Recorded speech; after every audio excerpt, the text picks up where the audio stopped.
Hi, I'm Jesse. Welcome back to my channel, JaffyDuck Productions. Today we are going to be discussing, reviewing, and recapping Season 3, Episode 13 of Supergirl. It is both sides now. It aired on February 5th, 2018. So, this one's about the DEO captures another world killer who escapes and attacks the city's subway tunnels. So, yeah, let's hop right in. As usual, this will be filled with spoilers, so please, if you haven't seen the episode, go watch it and come back and see me. Alright, so let's jump right into it. We start off with a full tactical team with Mon-El, Supergirl, Alex, and Martian Manhunter, John, leading the way. They go around this house, surround this house, go into this house, and to find the world killer who's sitting in the middle of her floor and listening to a music with big noise-canceling headphones. Alright, a little weird. I get that they wanted her like in a room by herself and she was singing.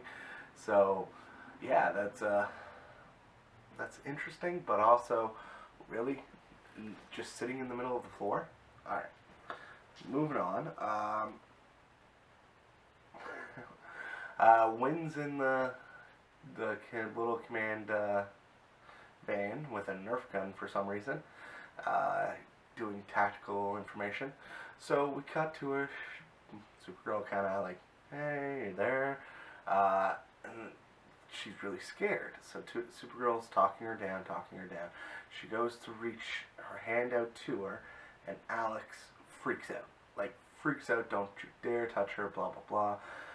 And of course, this really scares her, and fear brings out the world killer in her. And her eyes go white. She starts blasting people with almost like concussion waves as well as a scream. So Supergirl takes a few hits to make sure that she protects everybody. A few people get hit, get injured.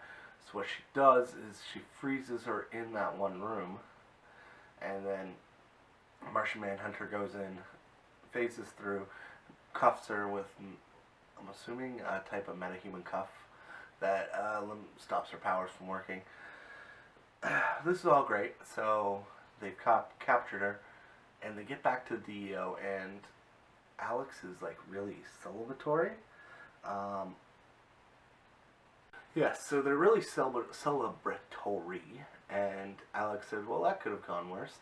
Yeah, it also could have gone better if you kept your cool, Alex. Yes. So we cut over to Lena, a scene with Lena going through some information at L-Corp in Sam's office. She pretty much, it's bordering on overprotective, but it's also not. She has a friend and somebody that she's having run her company who's having blackout moments. So what she does is she kind of forces her to take a day off. Like, nothing special's happening. Lena can handle it, and yeah, nothing special's happening. Lena can handle it, and yeah, take a day off. Like, come on, you're sick. Go be with your daughter. So Sam leaves the office. She's gonna go talk to Ruby. Anyways, we cut back to DEO. They're really being way too confident about this. Way too overconfident about this. And so Supergirl and Alex go to interrogate the world killer, while the Legionnaire ship, a certain battery died, one that's specifically for anti-gravity, so the ship can't fly. They need it fixed. To do that, they need a Boro part from Jean's ship. And so Wynn's like, well, my tracking is going to be over 5 hours, so can I come with? Can I play with? Yes, Wynn gets to play with spaceships. He is ridiculously happy about it.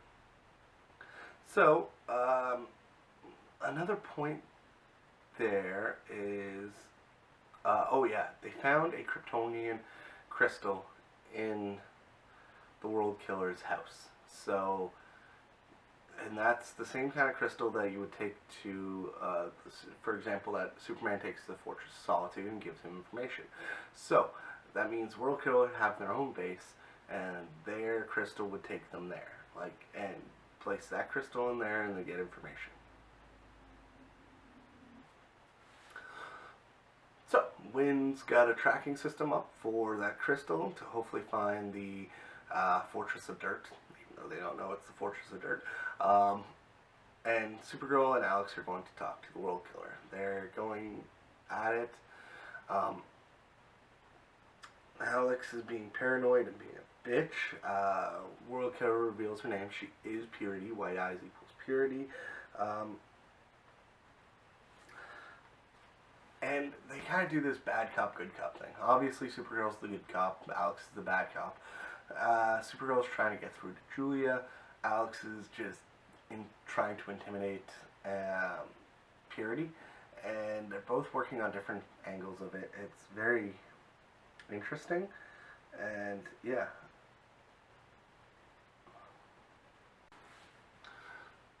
So from there we cut to the Legion ship. Wynn is freaking out because he gets to be on a spaceship.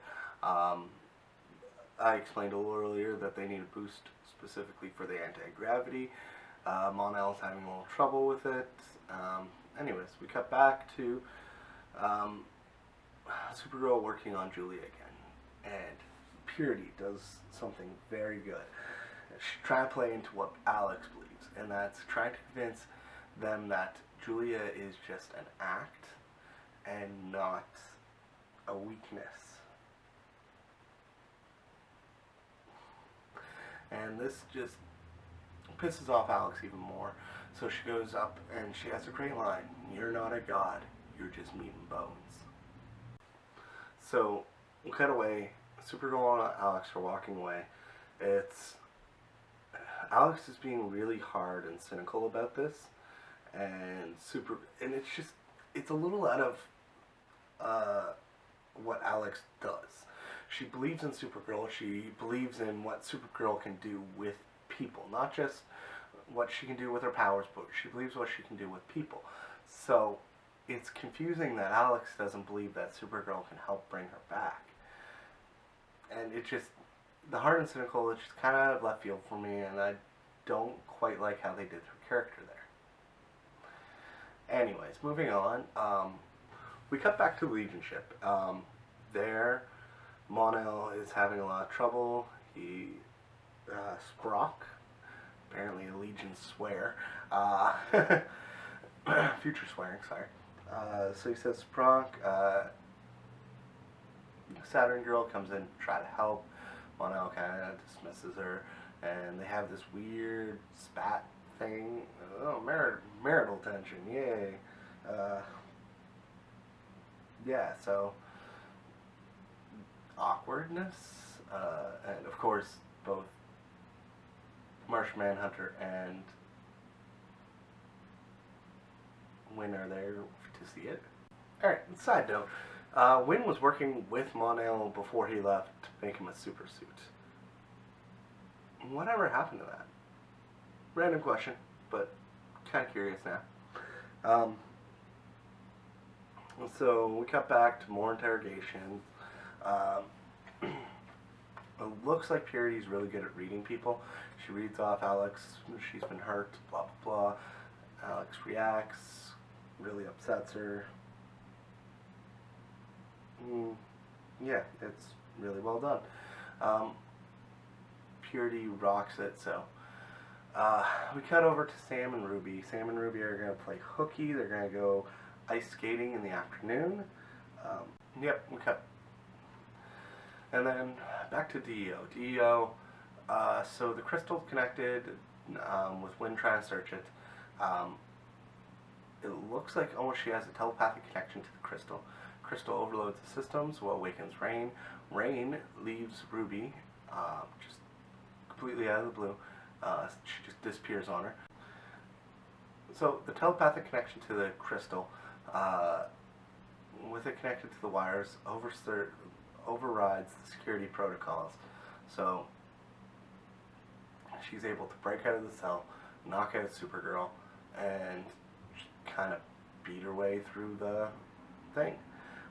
She looks more like she's trying to get out and get her crystal, get out, and deal with it later, than she is to actually kill Supergirl, because she just knocks her out. She could have killed her.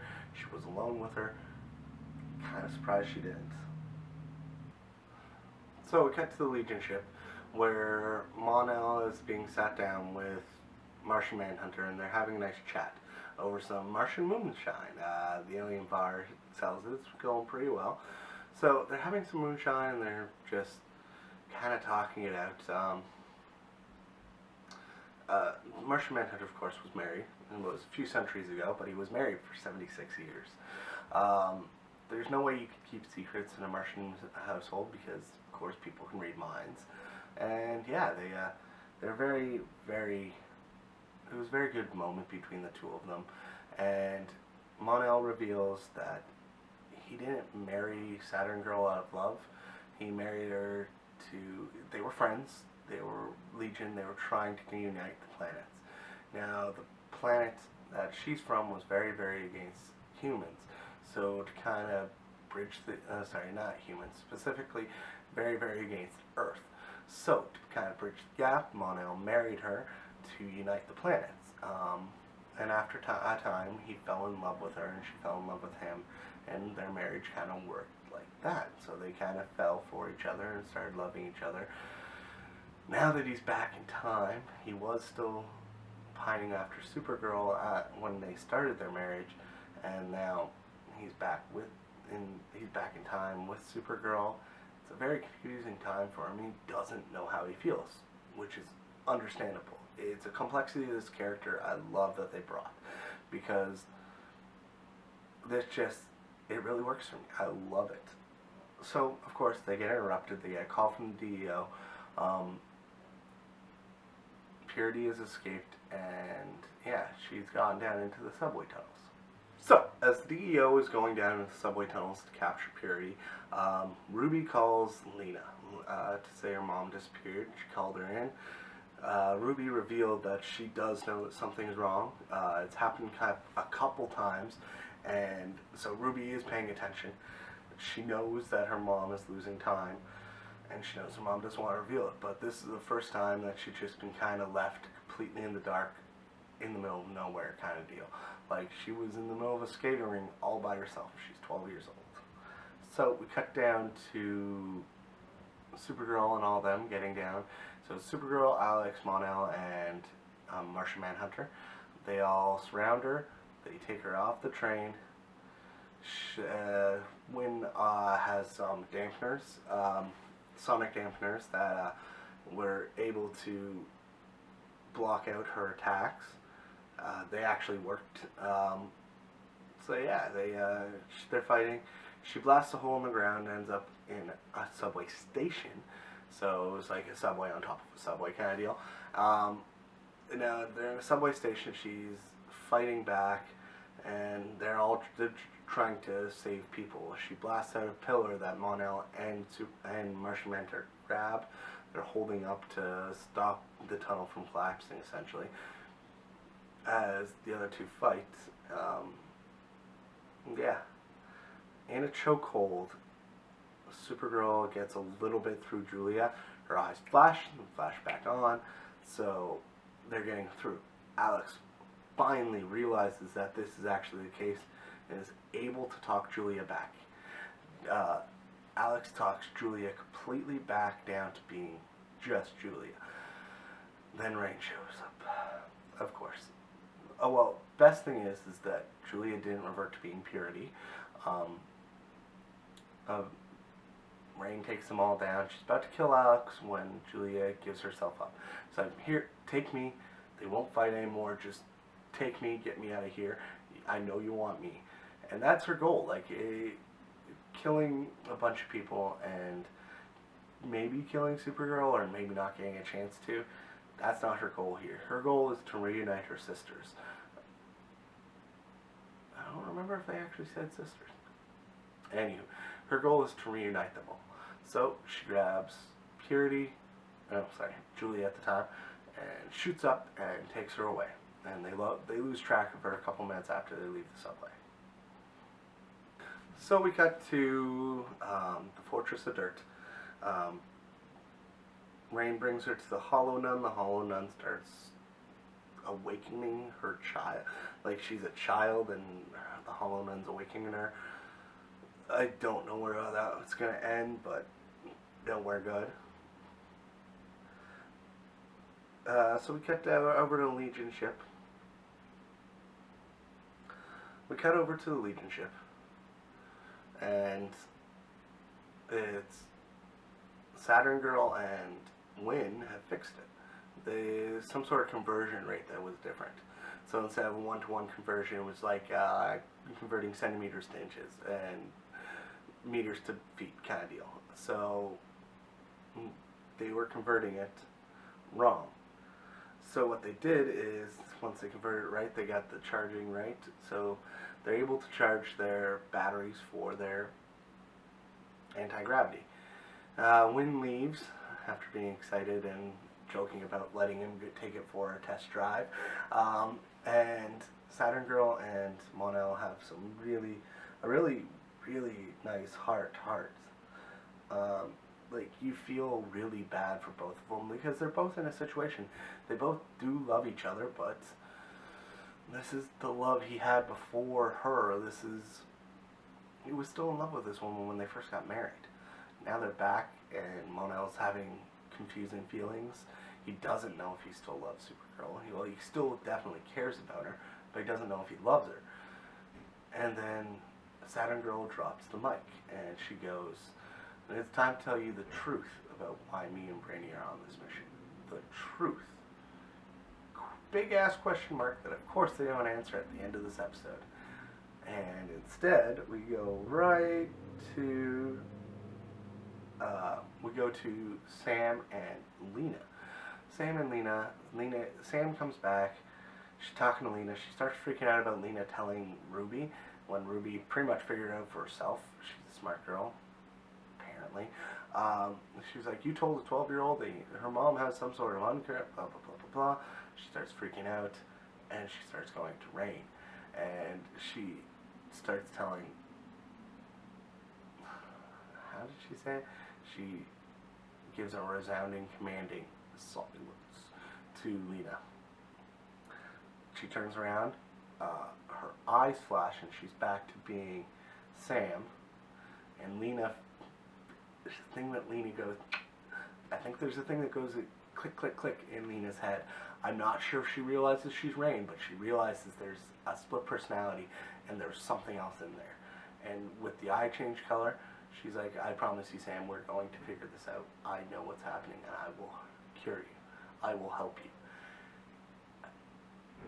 This could set up a very interesting arc. Like, what if Rain has to die and Lena's not able to save her? She might freak out and go evil later on, or I don't know. I don't know how this is going to work exactly, but I love that it might be Lena figuring out first that she's Rain. And this is, oh, I am so happy. Oh, and originally when Sam was freaking out, I have it written down. It's like, "Sam, you completely abandoned your daughter because of a blackout. You don't know why. Why the f are you freaking out at Lena for this? Lena did the right thing. You abandoned your child. You need to calm down." Alright, that little rant's over with. Cut over to... oh, I think I missed it, but Kara and Alex sit down, they're having drinks, they're having a conversation. It's the very same conversation they've had over and over and over again about Alex and her ex. Ooh, I completely forgot her name.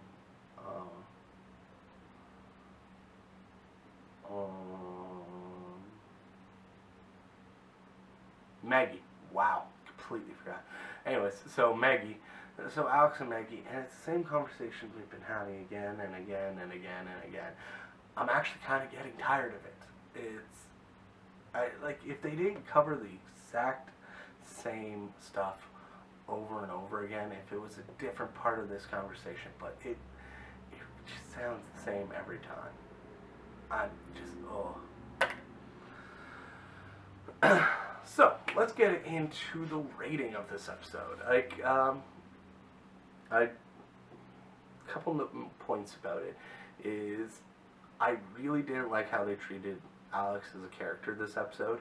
She was really flip-floppy and like relearning lessons she's already learned in this season. So the character progression is kind of like taking 3 steps forward and she's a better person, and then taking 10 steps back and then figuring this all out again. So yeah, I'm kind of getting tired of it. That was a frustrating episode. A couple of highlights would be we get to see full-on Martian Manhunter. That is always a plus for Supergirl, because who doesn't love Martian Manhunter? We get to see full Martian Manhunter, the Wynn being excited, and Wynn hasn't really been doing much. She hasn't really had a great storyline this season, which is really disappointing because I really like Wynn as a character, and I think the actor is really good.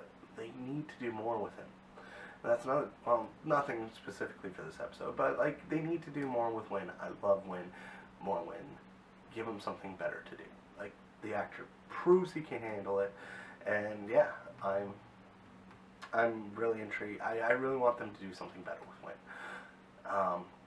But that's like this season as a whole, not specifically this episode. He was great in this episode. Mon-El and Saturn Girl's relationship, like the complexity there, it's believable, it's human. Supergirl figuring out really quick that she can not just potentially talk down these people, but talk these ones down. She even said it, I don't think I covered it quite yet, but she said in the episode after Rain took Julia, maybe we don't need to defeat these people, maybe we need to save them.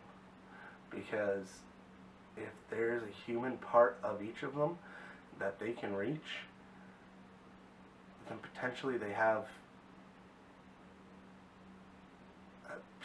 can save these people as opposed to just killing them or locking them away forever. And that potential is great. And so yeah, Supergirl really hits on the point of being Supergirl in this episode. Love it. So yeah, we go from there. Yeah, there's a lot of good about this episode, a lot of bad. Honestly, I would give it a 3 out of 5. I was going to say Kryptonian shields, but it's actually 3 out of 5 symbols of House of L. But yeah, that Alex stuff in this episode really brings it down for me. As much as Mon-El and Saturn Girl seem much more real in this episode. I love it.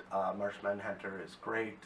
Martian Manhunter and Wynn are just solid throughout, and Supergirl, not just being a superhero, not just being a hero, but being a super character. Like she is part of the super family for a reason. Like she inspires hope, and she sees the best in people, and that's what we want to see. And yeah, I hope they pay that off well. And yeah, I'm still intrigued for the rest of the season. They need to work on some of their character writing. This season hasn't been great, but it's got potential, and I've been liking it. So, anyways, 3 out of 5